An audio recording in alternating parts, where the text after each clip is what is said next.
অশান্তি, বিদ্রোহ এইসব বিশেষ কিছু ছিল না। তবু সম্রাট আকবরের মনে একটা কষ্ট ছিল। তিনি কিছুতেই পুত্র সন্তানের বাবা হতে পারছিলেন না। তাহলে এত বড় সাম্রাজ্য তিনি কার জন্য রেখে যাবেন? কেবল পুত্র সন্তানই যে পারেন পিতার সৃষ্টিকে ধরে রাখতে। আকবর জানতেন হর্ষবর্ধনের কোনো পুত্র সন্তান ছিল না বলে তার মৃত্যুর পর তার সাম্রাজ্য কেমনভাবে ছিন্ন বিচ্ছিন্ন হয়ে গেছিল।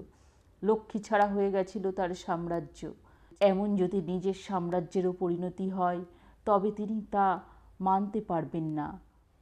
এই জন্য তিনি মাঝে মাঝেই আতঙ্কিত হয়ে পড়তেন।